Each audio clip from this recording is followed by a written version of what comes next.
nga pala mga paps, ngayong araw pala meron lang tayong konting pag-uusapan, konting tips na rin, baka sakaling may mapulot kayo rito in case na magwa-wiring kayo or meron kayong existing na wiring harness para sa LED or sa HID setup nyo. Okay?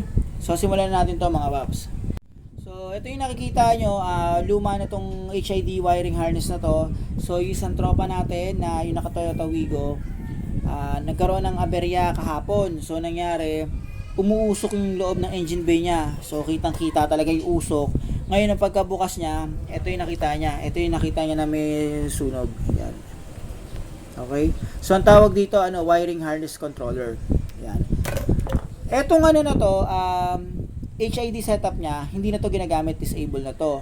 So nung nagpunta ako ron sa kanya, tinanggal ko tong harness.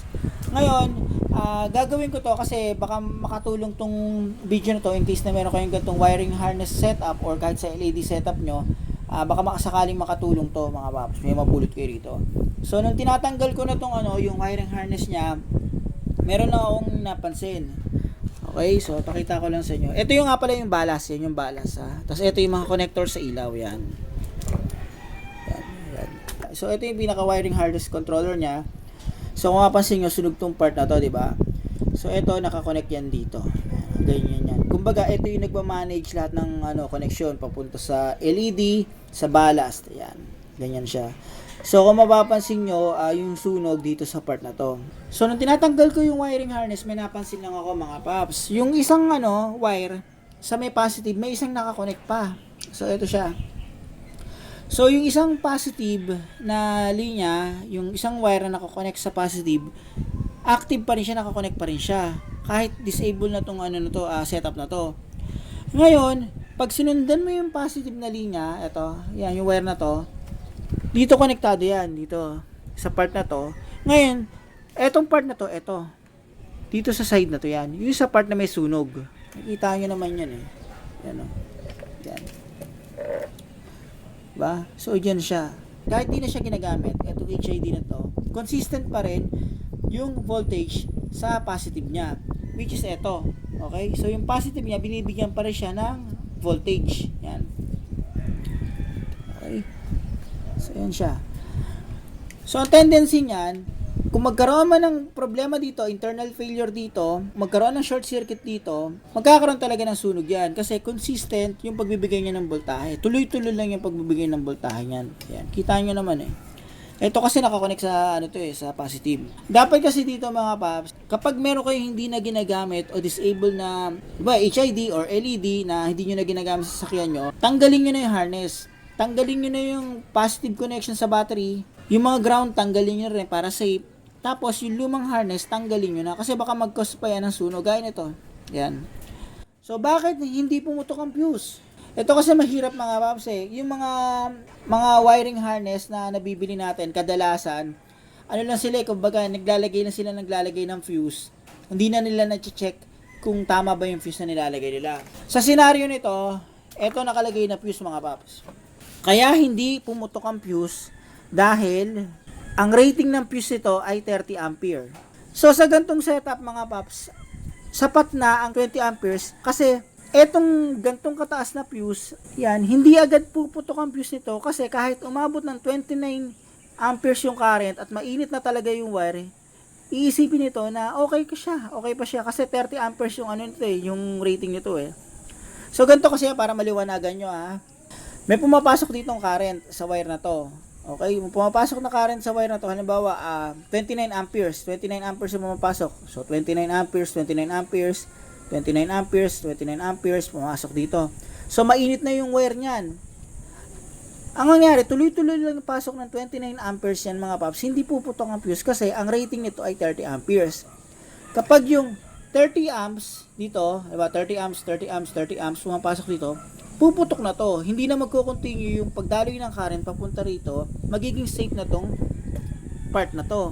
Kasi, na-detect na niya na 30 amperes na yung pumapasok. Magka-cut na yan.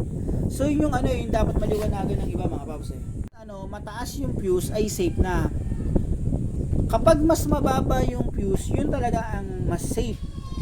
Kapag mas mataas, yun ang delikado. Kasi, kapag sobrang taas na ng fuse, mataas na yung amperahe pumapasok, mainit na yung wire, hindi pa rin magka-cut yung fuse niya. Iisipin ng fuse na okay pa siya.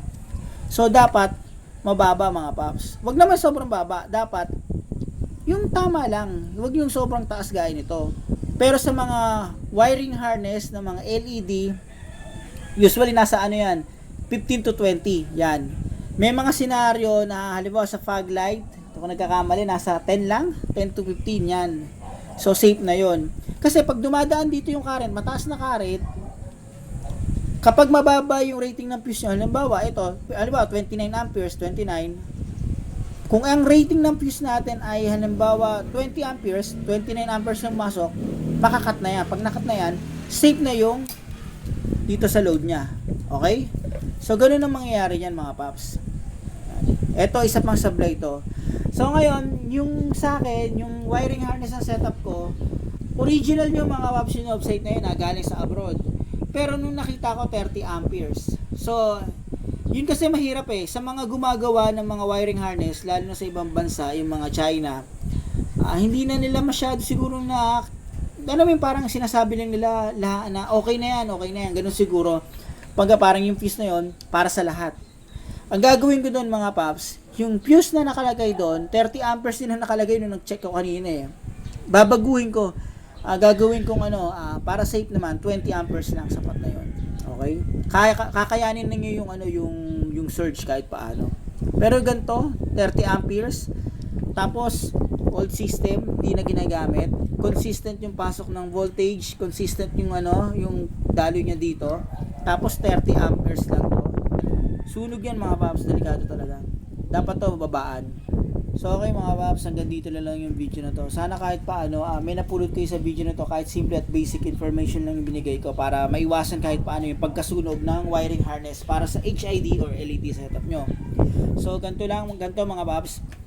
Bukod sa pag-check ng fuse, yan, yung tamang fuse rating. I-check nyo rin yung yung wire nyo kung tama yung size ng wire. Okay? Tapos, yung mga connector nyo, gaya nito, i-check nyo rin para sigurado. Baka mamaya may nag-short dyan. Para lang safety. Yan, gaya nito, laspag na talaga. Yan, check nyo.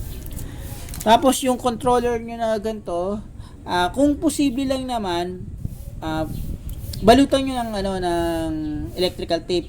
Kasi, baka mamaya, pinapasok rin to ng tubig. Yan. Posible mag-cause yan ng short circuit mga paps yan.